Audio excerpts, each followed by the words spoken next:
Giving a speech outside reminds me of when I was in high school. I did my graduation speech, and the wind blew on the football field, and my whole speech went flying. And so I was all extemporaneous. Yeah, it was good. What do you worry about? Do you worry about meeting your basic needs or having enough of the essentials to get by? Maybe you worry about job security or your health or relationships. It could be that you worry about social issues or making the right decisions, or maybe just your family's overall well-being keeps you up at night.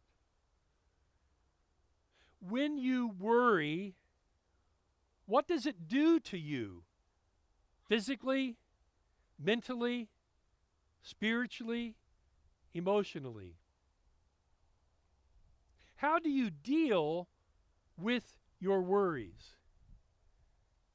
And how successful are you at managing them or letting them all go? In today's gospel, Jesus invites us not to worry about anything in our life. Not with what we will eat or drink, not what we will wear, and not even about our physical bodies. And then Jesus draws our attention to the completeness of God's creation. He shows us how the lilies in the field are clothed in such a way that is more beautiful than Solomon. He says that the birds of the air, they do not toil, they don't worry, they know they're going to be fed by all of creation. And Jesus encourages us not to be anxious, not to worry, and to trust that God will provide for all that we need. Sounds pretty good, doesn't it? I mean, like Bobby McFerrin's song, "Don't Worry, Be Happy," Jesus' words carry a beautiful sentiment, and one that I really wish I could wholeheartedly embrace.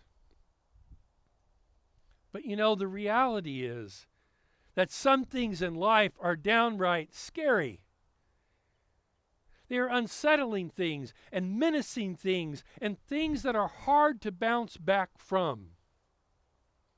And there are people that we know who do not have enough, whether it's of clothing or food or just the essentials in life to get by day to day. We know these people. And knowing them and seeing this in the world, we can easily fall prey in believing that there is simply not enough to go around. And so, what do? There it goes. All right. We end up with a sermon that's all over the place. We end up toiling, don't we? The gospel says toil and spin. We worry. We scheme. We might even covet so that we can get the things that we believe we need.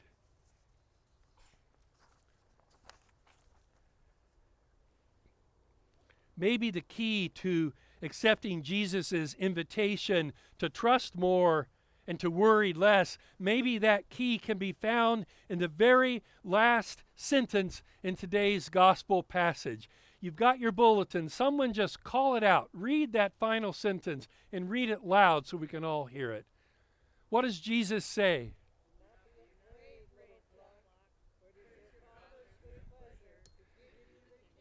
It is the Father's good pleasure to give us the kingdom. It is God's good pleasure to give us all that we need. Do you believe that? I mean, do you really believe what Jesus is saying, that God desires to give you the kingdom?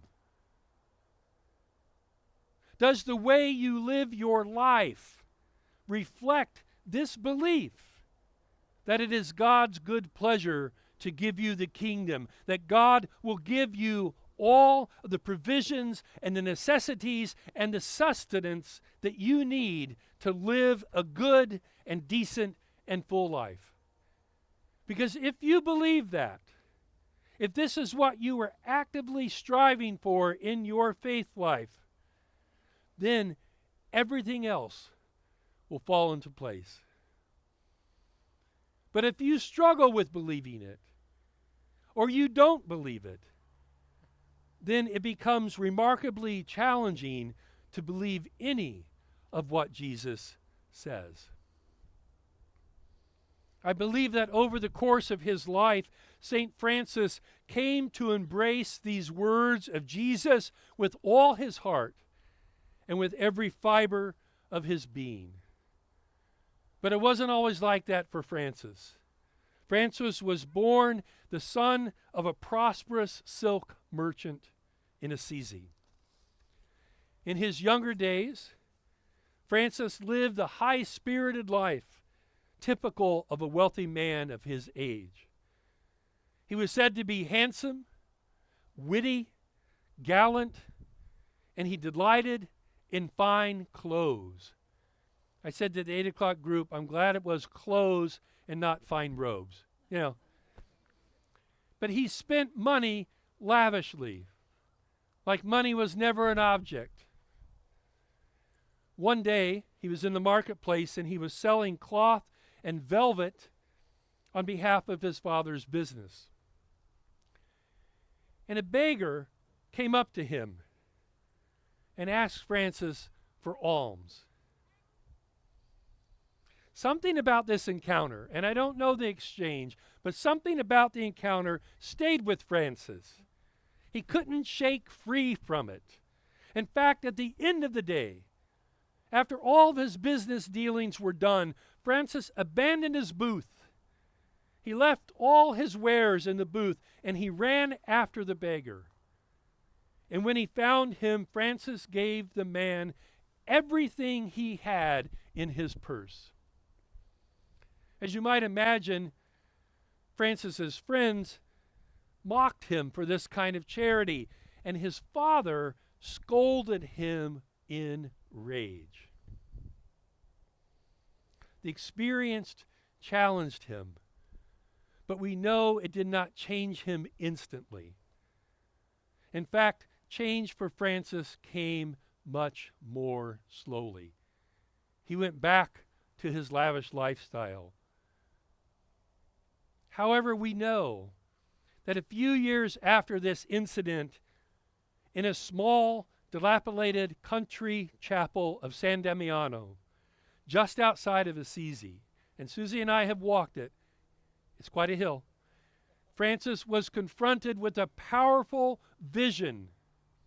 A voice emanated from the crucifix that hung in the chapel and spoke to him and bid him, Francis, go and rebuild my house, which is falling into ruin. Now, Francis heard this and initially interpreted it literally. So he began to repair the building of the chapel. But over time, he later realized that this message was a spiritual call to rebuild and reform the entire church through a life that he was called to, a life of poverty and preaching the gospel.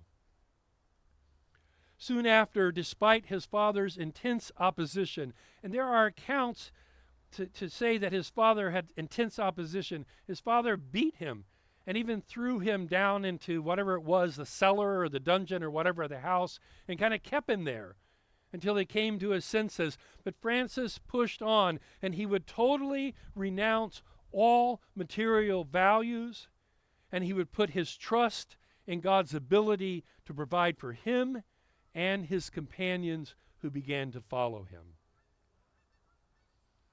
And Francis discovered that when he detached himself from material things, when he put his trust in God to provide for all that he needed, he found that he had more than enough.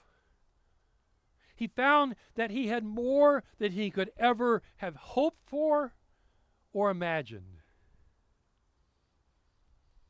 As we celebrate this great saint and show our gratitude for the gifts in our lives, and as we bless God's creatures who are here with us today, let us step fully into Jesus' invitation.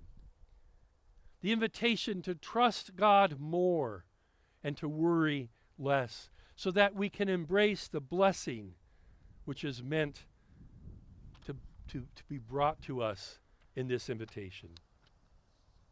In the example of St. Francis, may we trust with our whole heart, with every fiber of our being, that God will and does give us everything we need to live good, decent, and full lives.